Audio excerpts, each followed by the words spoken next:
We've been thinking about how to build digital democracy. I mean, how to use digital means to upgrade democracies, not just to map today's democracies into a digital version of democracies by e-IDs and e-voting and stuff. I think we can do a lot more with digital technologies than that. And why is it important really to study through computational science methods the subject of democracy? Is shown, for example, by this study over here, how networks shape diversity for better or worse. It looks at how the network structure influences the number of different opinions that exist in a society. And you can see the top network, which is very much centralized, has very little diversity resulting, which is not good from the point of view of democratic theory, which assumes that pluralism is really an essential value and core feature of a democracy. So pluralism implies diversity, and it should have a reasonable value, not infinite. And this refers to cultural, religious, work-related, social, and personal issues. So kind of diversity is not meant in the sense of queerness studies or so. It would be just a minor part of it.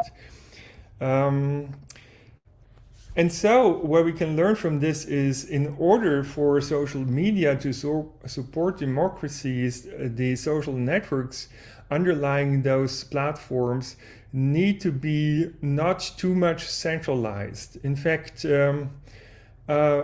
what Strogat's network actually is doing much better than a scale-free network in terms of supporting opinion diversity. Now, I'm saying a few things that we can discuss in detail. These are statements, perspectives on democracy. Democracy, I think, is neither about winning nor about consensus. It's more like an orchestra, and there are different kinds of instruments that they should learn to play together.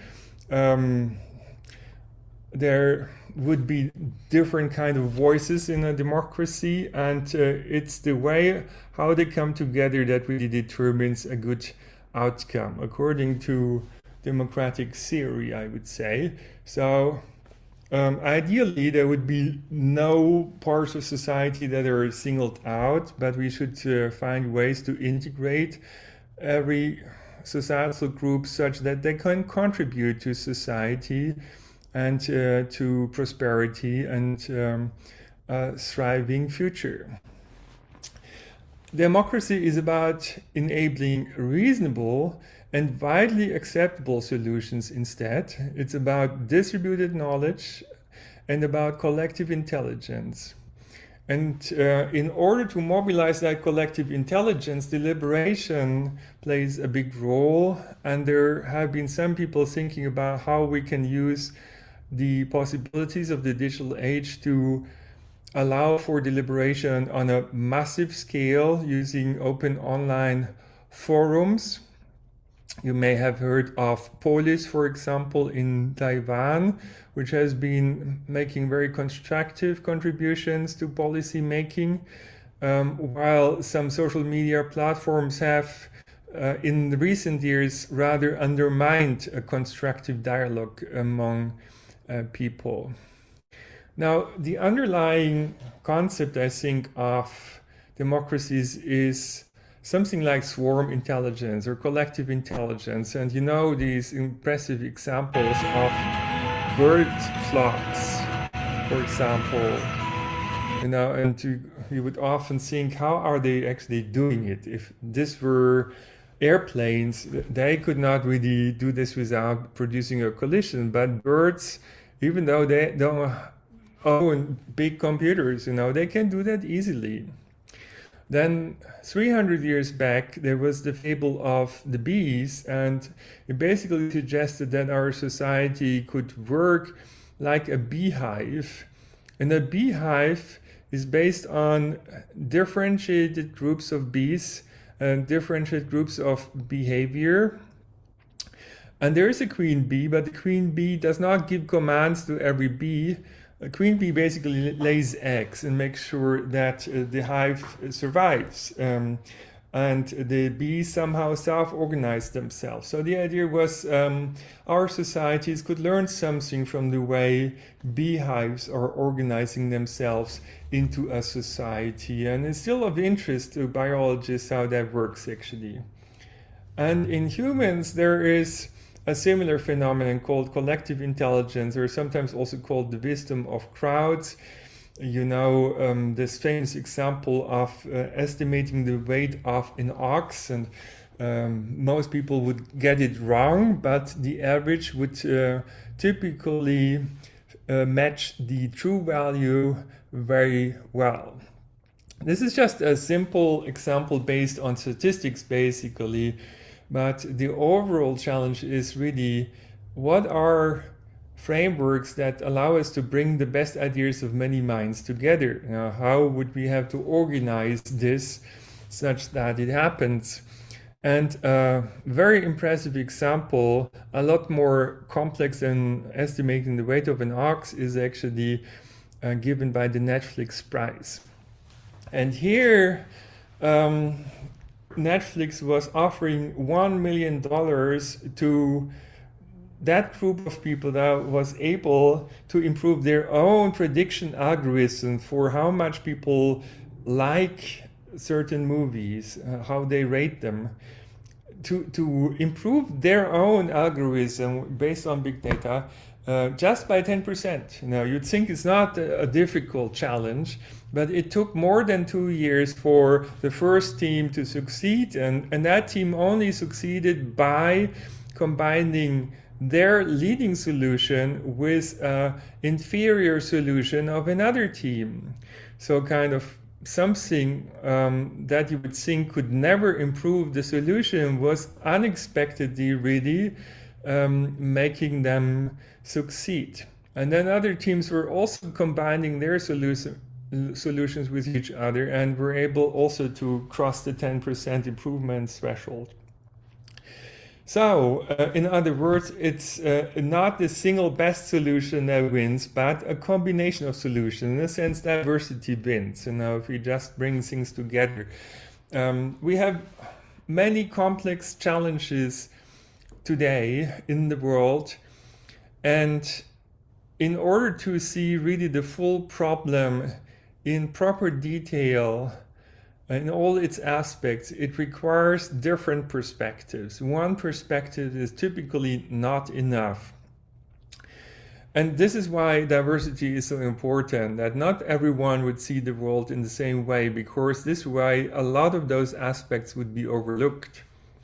It turns out, and this is scientifically proven, that diversity is important for innovation, for prosperity, for resilience, for collective intelligence, and for democracies, also for markets, by the way, financial markets. And we've been working on an incentive scheme that would make people explore alternative perspectives and thereby improve the level of collective intelligence created.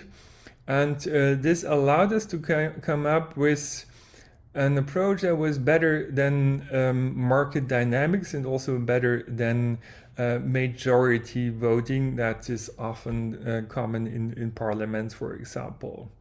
So we know how to make things better, and now we call this minorities report, not minority report. Minority report is a totalitarian system that surveils everyone and then applies predictive policing and cracks down on individuals. Minorities report is just the opposite kind of, it's a bottom-up approach, right? Where everyone can make a contribution to a better solution. This PNAS paper describes how. Importantly, in order to allow collective intelligence to happen, the process needs to be organized in different steps. Phase one, there should be an independent exploration. That means people should look for different solution approaches, should look for information independently from each other. And only after this phase, they would come together and exchange information with each other. And based on that, in phase 3, they would try to integrate different solution approaches to come up with better solution approaches that's satisfying for even more people. And in the ideal case, in this way, there would be an integrated solution eventually that everyone agrees with. But if not, in case there are several competing integrated solutions, then in phase 4 we would vote. And the interesting thing is you can do voting even if people disagree about the goals. So voting allows for plurality to come in and still come to a decision. Importantly, however, yes-no majority voting, even though it's the most common way of voting, is among the worst voting methods. And this has various issues. There is, among others, this tyranny of the majority that can result from majority voting. Even a tyranny of a minority could happen in extreme cases, but also the majority rule typically undermines spatial fairness. So suppose the citizens of a city would decide how to spend money on projects. And then in most cases, most of the money actually ends up in the city center. And that has a very simple reason. It's because there are more people living there. There's a higher density of the population. And so the periphery often doesn't get much of the money. And so it's spatially unfair. And that eventually, over many decades, often creates social tension, perhaps even conflict. We've seen that, among others, in France, the banlieues, and in many other countries also we know of the city-hinterland divide. So this is an issue that we have in many places, and it's somehow related to that majority voting approach. So we need better different voting rules. And the question is, what can we do? How can we really improve democracy? And importantly, voting has two parts. One is voting input, that's typically collected through ballots, which try to figure out the voter preferences, typically in a simplified way. Then those ballots go into a voting box, a ballot box, and then there is a voting or vote aggregation that determines the democratic outcome. However, there are different voting inputs, and we have actually done experiments with an app that we have created for this purpose. And here are just some examples. So one of these methods is approval voting.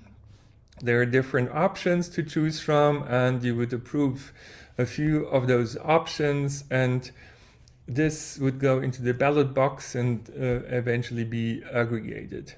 Then there is combined approval voting. This is more differentiated. Here you can approve, you can abstain, or you can disapprove.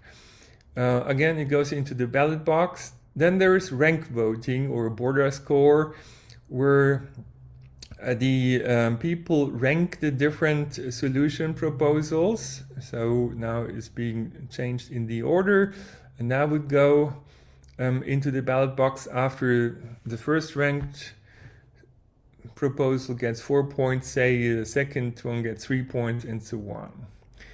And then there is cumulative voting, and many more, but cumulative voting is an example where you have 10 points, for example, and you could distribute them in a different way. So this way you can indicate which of those proposals you like more or less. You can weight those proposals, and again, this goes into the ballot box. Now, this was about different possibilities to organize the input method, right? And the question is, what difference does it make if we change the input method? It's all a democratic approach.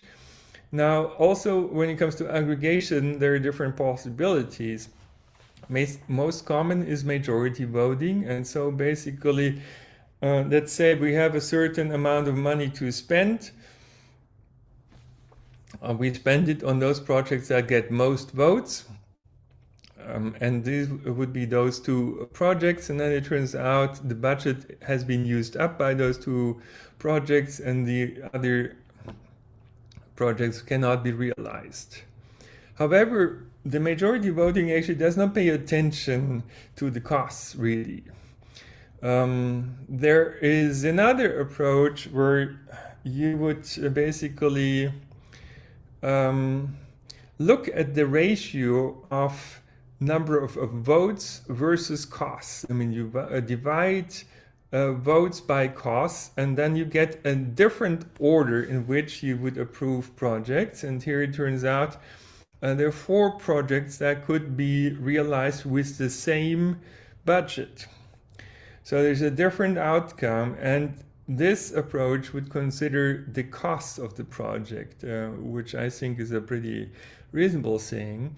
And there's the method of equal shares, where people would have basically the same amount of virtual money, and that could be distributed over the projects, and all the projects that collect enough money from all the voters would then eventually be realized. Okay? In simple words, a bit more complicated. So altogether, however, the different aggregation rules produce different outcomes.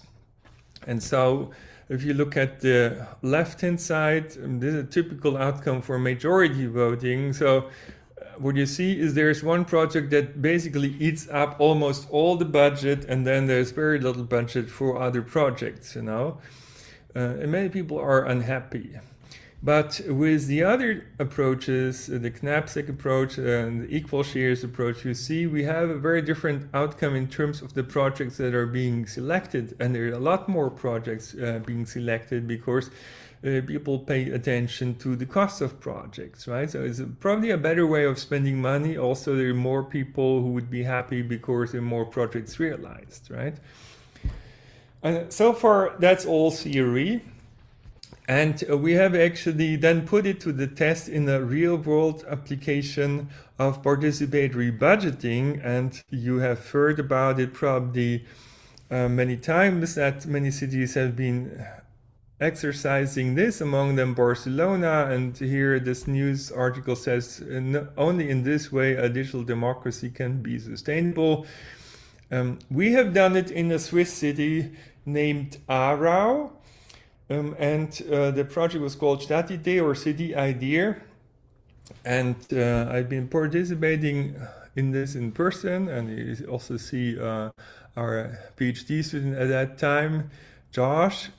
And so that was one of the meetings, and there was citizen deliberation of what could be done with some budget that the city was willing to spend on projects. And Mentimeter was used, among others, in order to identify what matters. And then eventually people had some ideas and proposals for projects that could be realized, and the brainstorming results would be put on the map of Aarau. So now you see the sticky notes that indicate also where the projects would be realized. And it turned out that in the beginning there were 161 ideas. And there were several sessions, and in those sessions, people were figuring out which projects make sense, which projects can be merged with each other, which projects can be realized with reasonable effort and budget. And so eventually there were 33 projects that were put to the vote. And in other words, people could not only influence the outcome by voting over the budget that the city was willing to provide, but all those projects were proposed by the citizens themselves. Of course, there were some city representatives joining that entire process, supporting it, but basically this was driven by the citizens themselves. And then eventually they voted, and you see that they are now distributing their 10 points according to the cumulative voting, and then the method of equal shares is being applied, and this is now being processed in this animation. And so one project didn't make it, that money would be redistributed over the other projects, and eventually some projects are selected, and it turns out those are mainly those projects that have a lot of votes as compared to the costs, right? So all those projects above that red line have a very good vote versus cost ratio. and that means the money was particularly well spent, and also people didn't know beforehand about the voting method that would be applied, so they were cautious about asking not for too much money. So they were really thinking about how much money do we really need in order to realize this project, so the likelihood they would get enough votes to be approved would be higher. And that saved a lot of money, and that allowed to implement a lot more projects. So it turns out that, as you can see on the right-hand side, 17 projects were finally selected of 33. If majority voting had been applied, it would only have been 7 projects, as shown on the left. And those projects would have been only in the center. So kind of what happened with our new approach, cumulative voting combined with methods of equal shares, that was a lot more fair in terms of the spatial distribution of those projects. Every single district of the city got some project. Also, it turns out that it was a lot more inclusive. So there were more elderly people than usual participating. There were more younger people than usual participating. There were more females participating than usual, and also more foreigners. And so this approach had a lot of benefits. And in conclusion, we can say democracy can be upgraded. We can have more projects with the same budget approved and realized. We can have a better resourcefulness. We can have more participation, more inclusion, more transparency, more trust, more satisfaction, and more spatial fairness. And this is something that you cannot achieve by a classical optimization approach that would typically determine the average of utility functions of people, if that were possible, and then determine the optimal solution to that average utility function, even though it may represent no one. And that supposedly optimal solution would be implemented. Our approach is pluralistic, is multi-dimensional, and therefore it's better than optimal. Now, we have then thought, could we also apply voting to other situations? And we were looking into traffic simulations. And what typically is done when you optimize traffic light control, for example, is that you want to minimize travel times. So you assume everyone has the same utility function. But that's actually not true. You know, some people may want to maximize sustainability, minimize the number of stops, or minimize fuel consumption, or whatever. Use a beautiful route. So let's assume a pluralistic approach where people would have different goal functions. They would enter it into their route guidance system in the car. And then based on this, the car would determine a different kind of route. And we have even developed an app for this called routify.ch. And what happens is that at each intersection, at each traffic light, there's a different distribution of cars and goal functions in the course of the day. And in each moment, the traffic light responds to the distribution of goal functions that is around that intersection. And so the control logic is changing. It's adapting to the real interests and needs to the car, to the cars or drivers.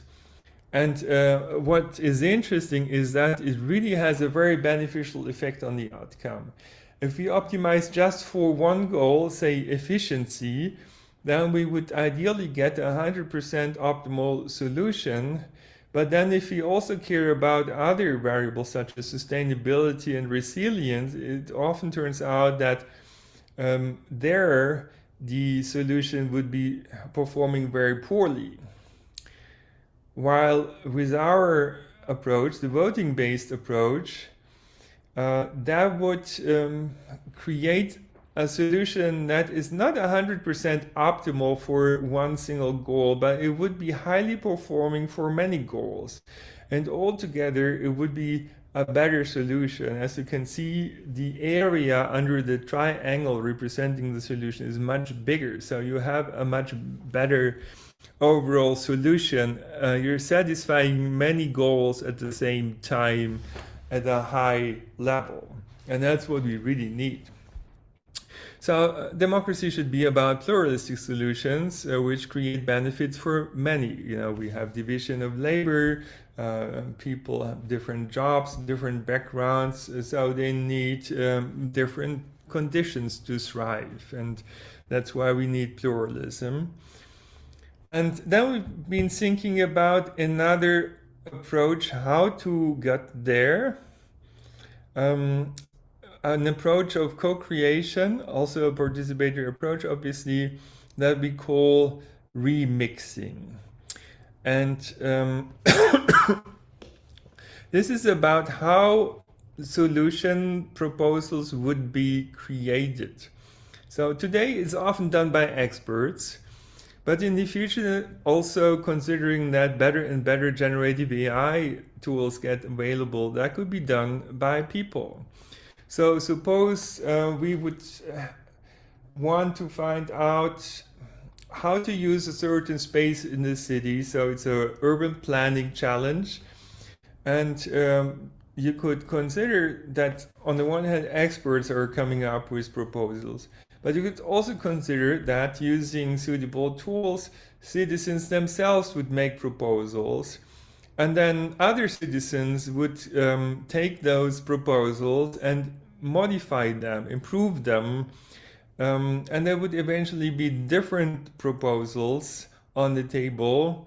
And those interesting ones would be further processed and changed and improved by others. And so there would be a branching process of solutions that are being produced.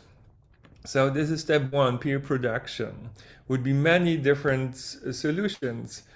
And nobody could have a look at all those solutions because there would be just too many. So we need a distributed approach of selecting the best proposals. That would be done by peer review in a sense. So everyone would just see 5 or 10 proposals, perhaps randomly selected, and make a short list, rank those proposals. And from those best of lists, there would be finally a list created with the 10 best solutions identified in this distributed way. And everyone would then vote on those 10 different proposals.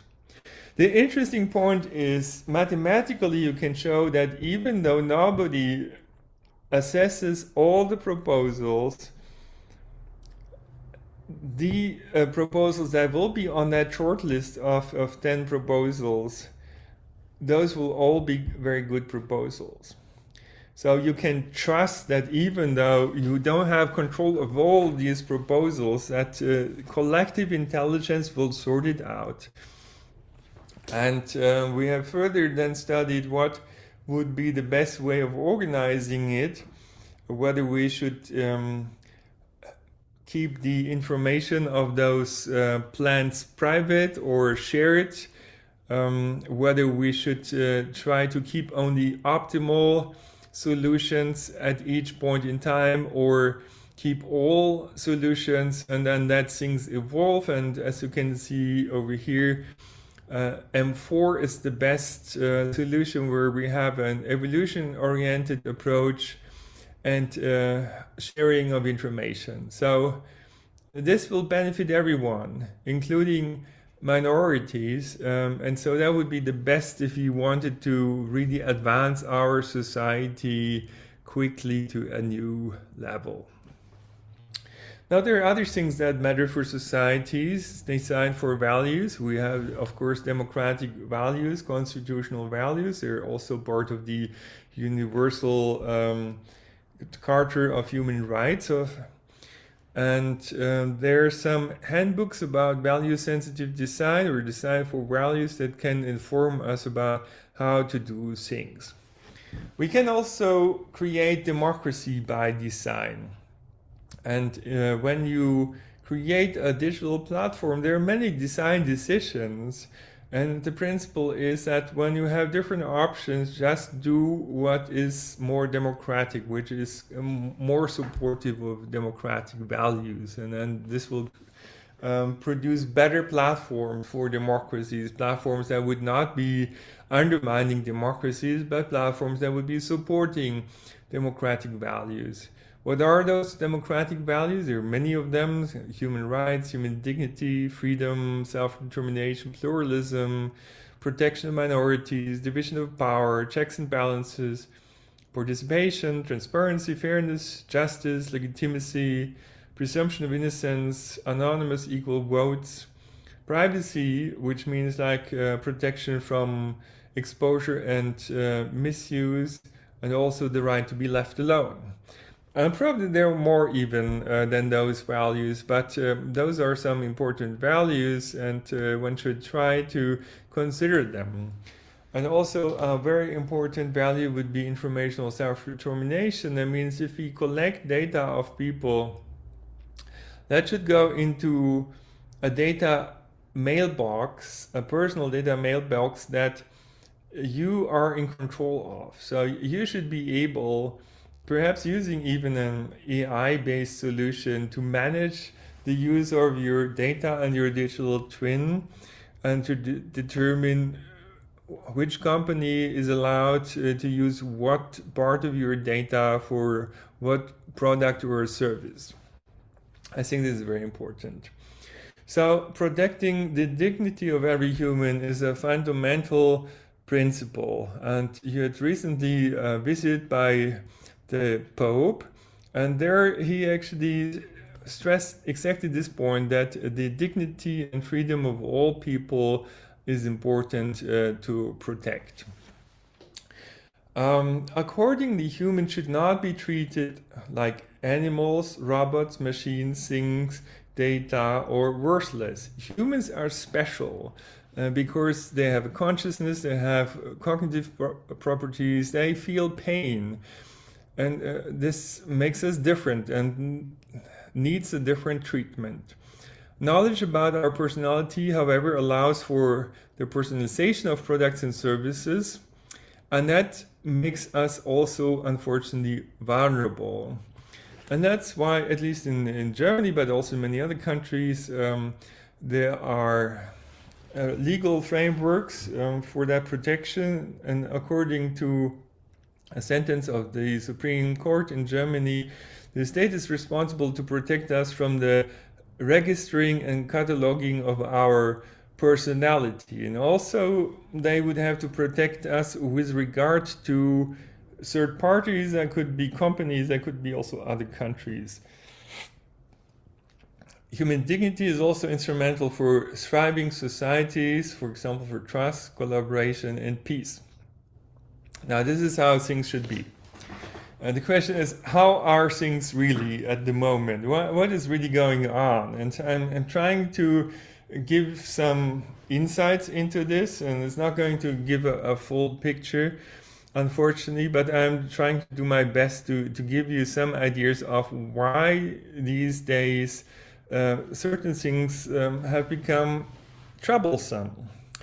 So rather than representative democracies in the sense that the people in the parliament should be a proportional representation of the entire population, like kind of a small sample of the society, but representing all the different interests proportionally, rather than this, which would very much be suited to support collective intelligence.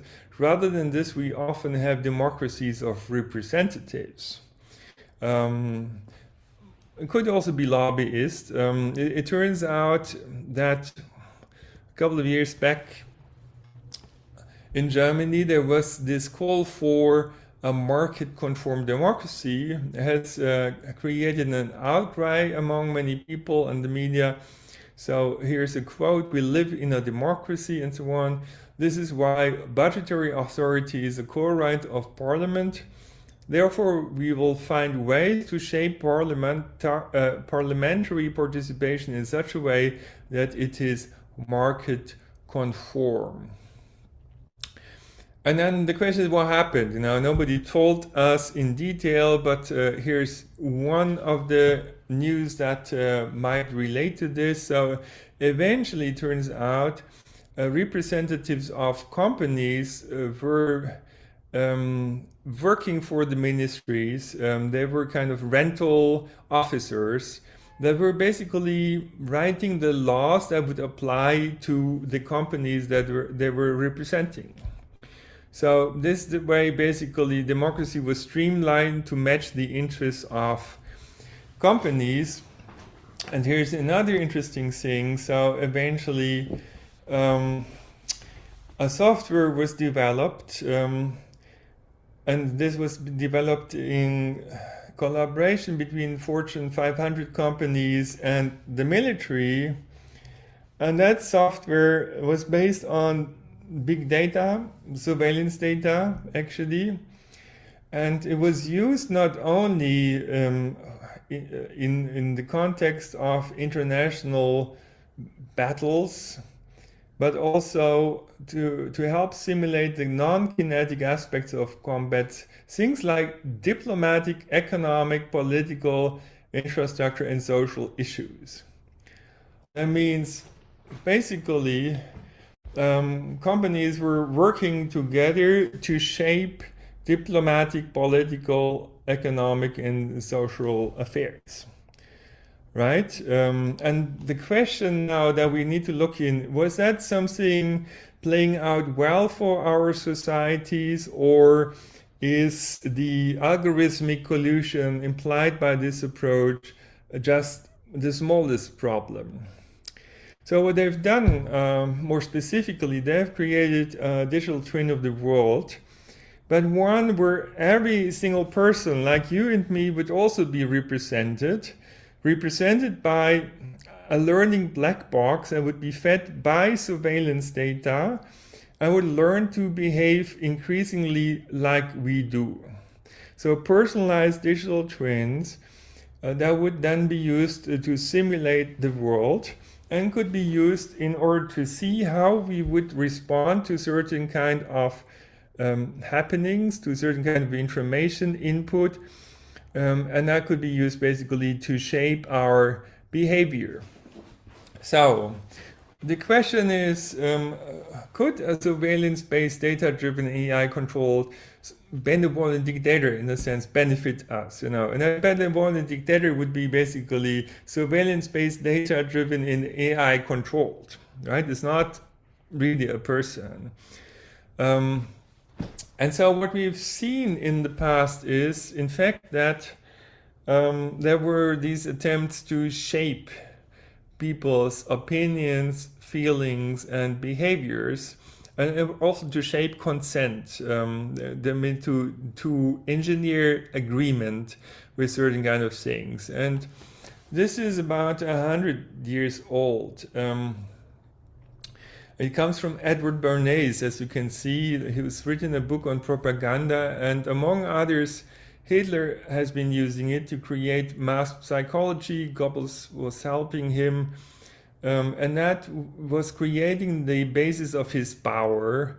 But it ended in a terrible way. So there was Second World War, 80 million people were dying. There was a Holocaust. And so it was really a terrible ending of this political experiment. And it's not like this method is not anymore being used. It's just called differently now. It's now called public relations.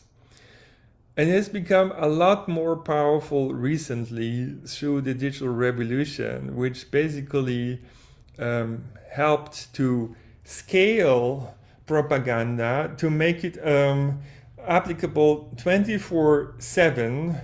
Every second, it's trying to grab our attention, and it can also be used to personalize information. So what happened is that back around 2015 or so, the control of the internet was handed over to a multi-stakeholder institution called ICANN.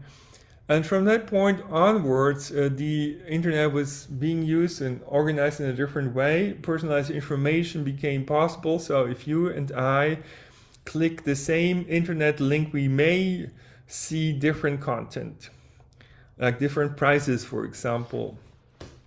And Barack Obama knew the implications of this, and that's why he was warning us.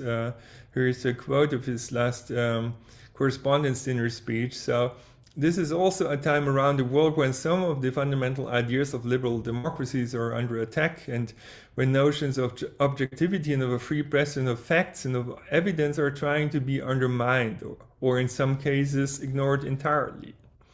So this opened up basically the fact-free world, the post-fact society, and this enabled bubbles, hypes, fake news, disinformation, deception at an entirely new level. And I think information distortion has become a very serious problem.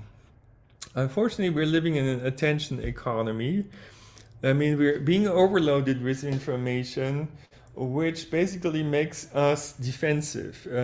We cannot really check every information, and therefore we basically tend to follow the suggestions.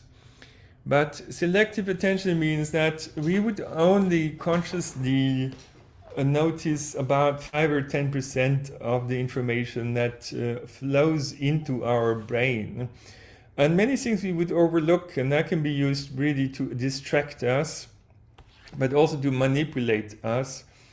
Now, attention is really being sold in auctions and on the second basis. So when you open a web page and there's some ad, there's an auction that basically determines who gets to see what kind of information. It's all personalized. It's based on how much money is being offered by each one who's competing for your attention. We are all being profiled and targeted. A lot of data is being collected about us, much more than you can ever imagine. Part of it we learned from Edward Snowden back in 2015. And of course, you know cookie trackers, but that's not the only way of collecting data about us. In every smartphone, there are about 20 or so sensors, and many of those sensors can be used to collect data. Some of them are forbidden to be used, but still you can get a lot of data.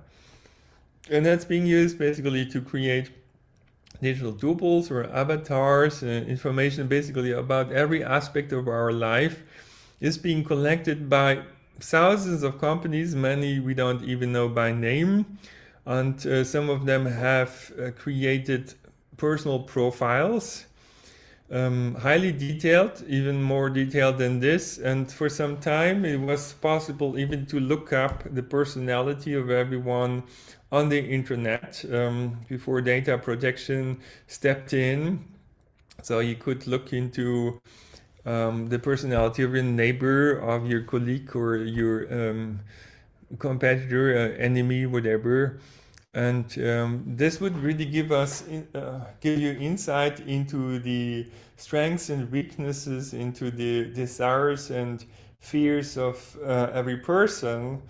And of course, AI could use that information much more effectively to manipulate people, more effectively than friends can do.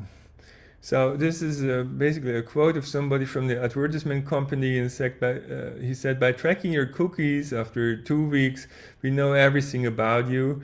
And advertisement technology is completely safe to manipulate the shh out of you. It's really extremely effective. And in many cases, we would not even notice that we have been manipulated, perhaps even in our political points of view. So we have, however, not only been surveilled, spied on with digital technology, we have also become something like lab rats. So why am I saying this? Because everyone is being exposed to different kinds of information environments. These are personalized environments, and with those you can manipulate people in personalized ways. And in fact, there are millions of experiments that companies are doing every day. It's called A/B testing. So people are being exposed to different kinds of information. As you can see over here, some information would be displayed to the upper right in orange, or to the upper left in blue. And then what is more effective, what makes people click more. The text is shown in blue rather than black. What if you have some flashing elements? What if you display a woman or a man or different hair styles, colors, whatever, everything is being tested out basically. So whatever we do, computers are trying to use as input in order to learn about our behavior.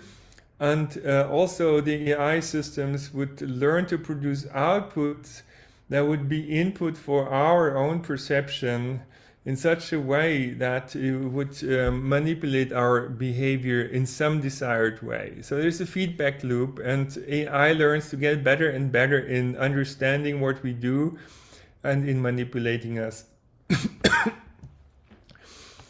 Now, why does that work so well? It's basically because our brain is a highly effective organ. It's just using 40 to 100 watts, but it can do so much more than just a light bulb. You can do many things that a supercomputer with AI on it requires a nuclear power station for. But the brain simplifies things. And those simplifications can be used to hack the brain. There are many cognitive biases, as you can see with them, dozens of them that can be used basically to hack the brain, to trick us. And secret services, among others, now also advertisement companies have learned increasingly to hack the brain by using those cognitive biases and basically program computer code to use each of those different cognitive biases on the push of a button or even in an automated way. And so our choices are being manipulated by personalized information. We call this micro-targeting or big nudging. Big comes from big data. And Tristan Harris, who's worked in a Google control room for some time, has given a brilliant TED talk where he explains how a handful of tech companies controls billions of minds every day. Have a look at this. Also, there was this Netflix documentary called The Social Dilemma, which describes how digital twins are being created about each one of us.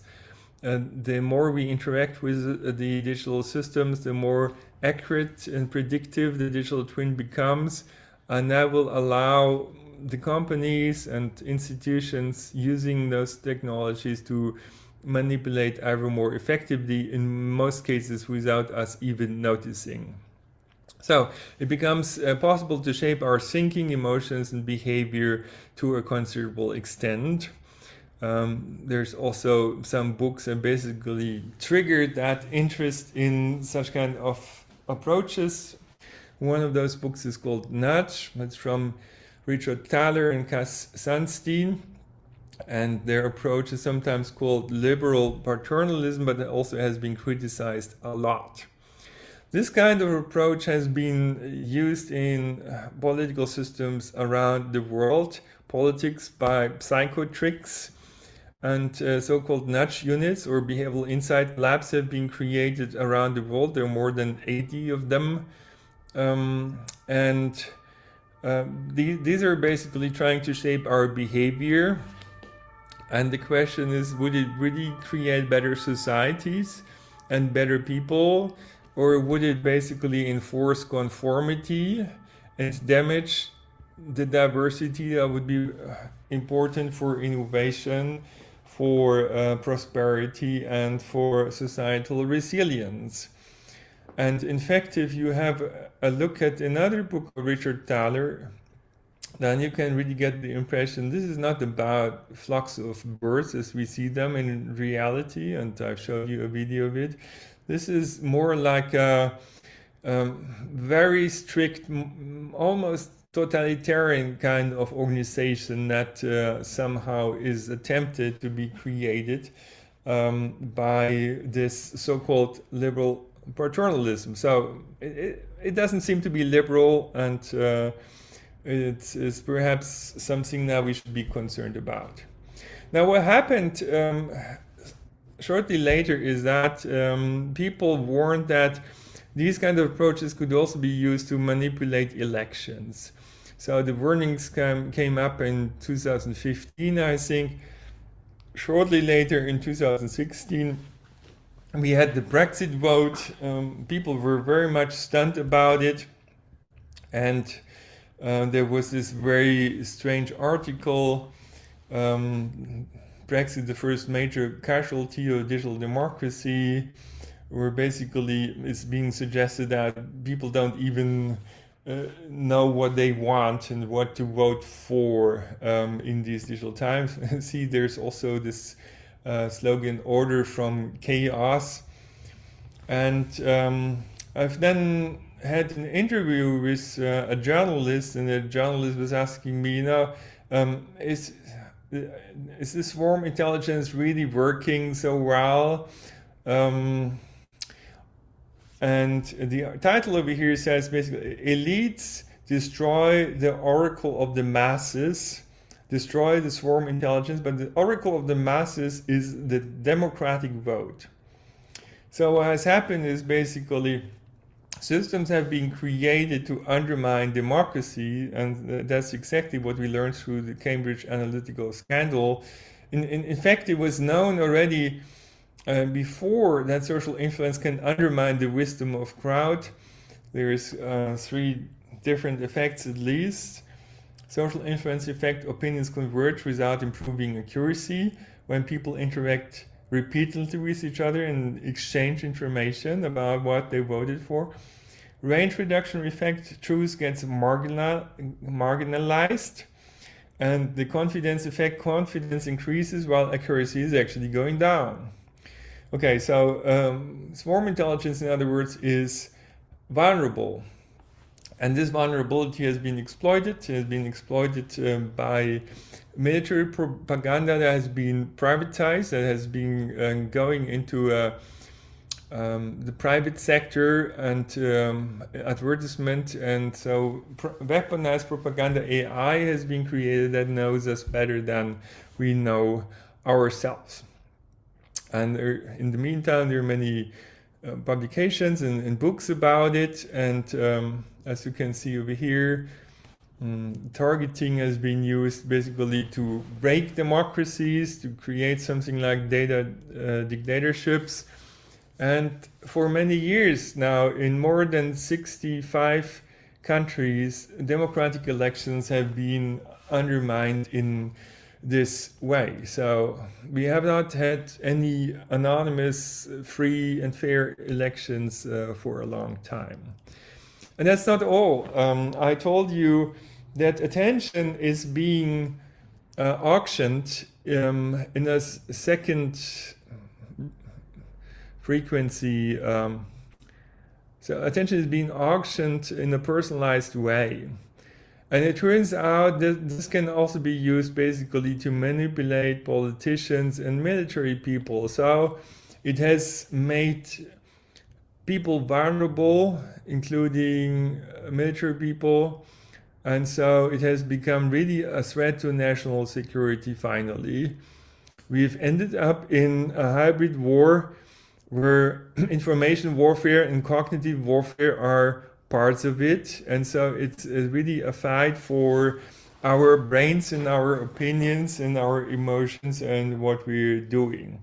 A fight between different countries, but also between different companies, and there are many different actors that want us to think and feel and to do differently, and that is very stressful to people. Among others, one can use data collected by cybersecurity centers. And the issue, however, is we can try to make cybersecurity better and better, but there's probably no perfect solution. So I've been talking to an insider who really was familiar with a lot of things most people don't know of in connection with technology. And he was basically saying by 2036 we'll have solved more or less all problems, referring to superintelligence, I think, apart from two. And it turns out climate change and cybersecurity are the two things with no solution that he knew of. What does that really mean? It means that you can try to improve cybersecurity and may be able to do that. It will be very costly, but it will never be enough. There will be an arms race, a cat and mouse game, basically. We'll never get things safe. And this has partly to do with also misinformation. Now, if you have two equally strong computers and you use one of them to produce false claims, disinformation, and you have another computer being used to filter out untrue claims, it will turn out that it's easier to produce disinformation than to filter it out. And that's why you cannot win this battle, basically. So you can spend all the money of your society and will not be able to fix it. So it's an unsolvable problem that you can make a lot of money with, but it will explode our society, basically. Then also, I'd like to warn that we are probably in a situation where our current ways are at the risk of destroying themselves. So why am I saying this? For many years we know about a problem that's called typically the tragedy of the commons. And however, it's a bit misleading, because what this really is about is what would be the outcomes if many different players decide selfishly.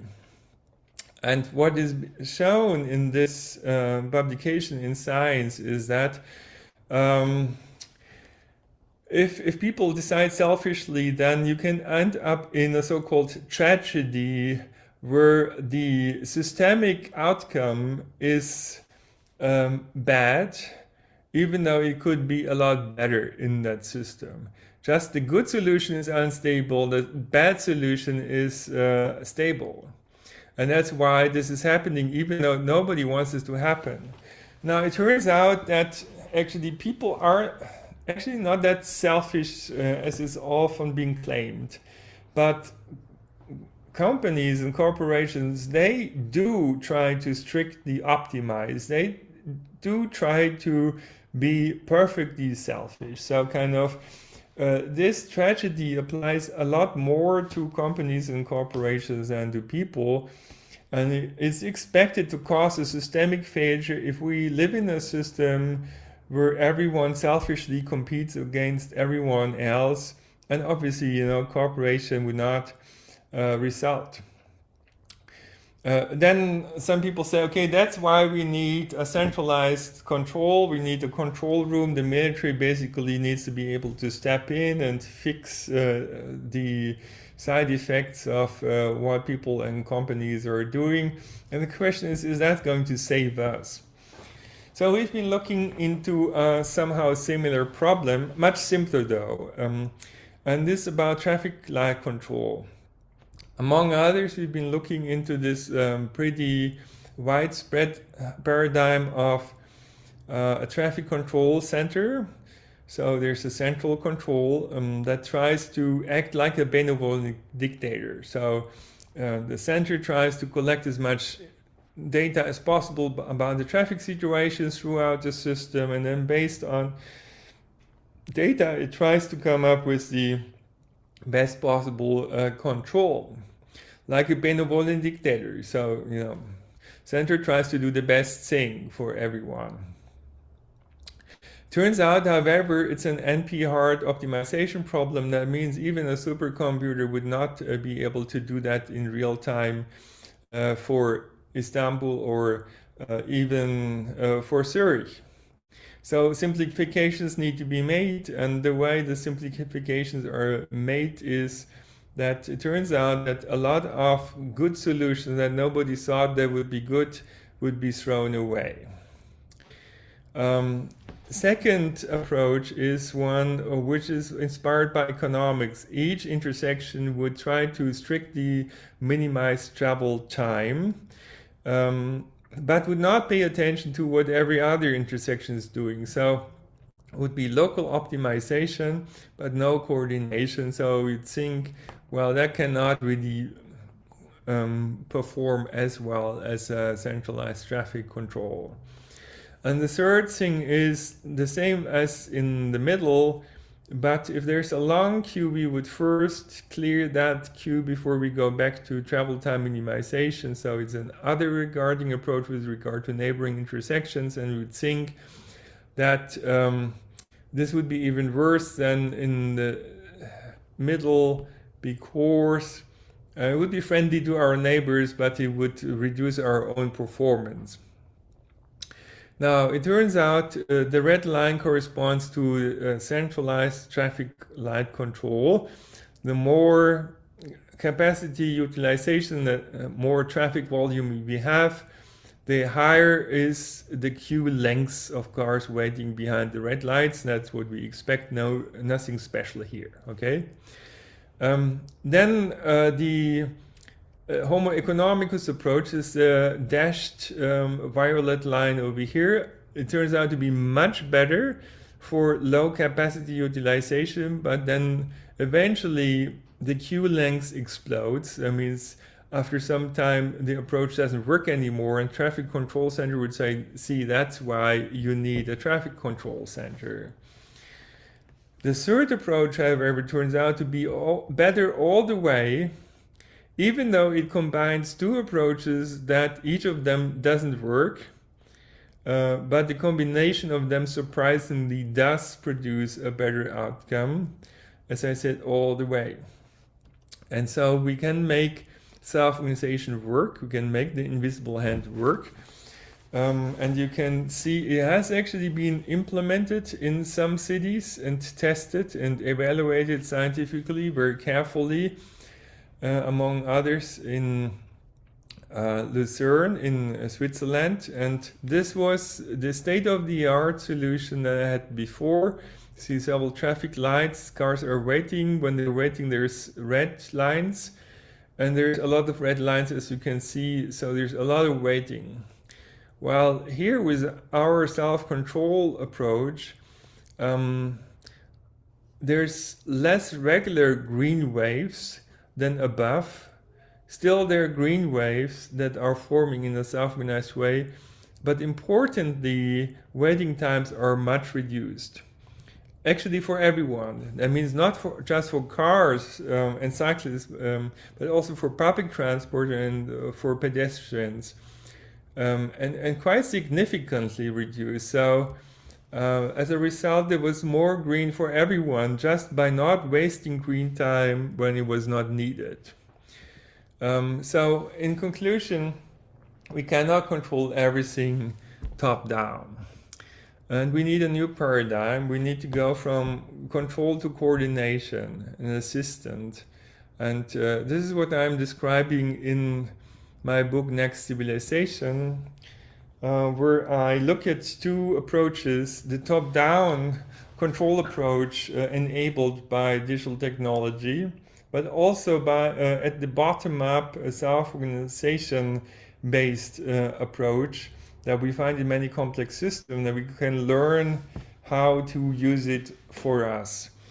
And I want to encourage you really to be a game changer. There are actually some things that you can do. So you can apply a value-sensitive design approach.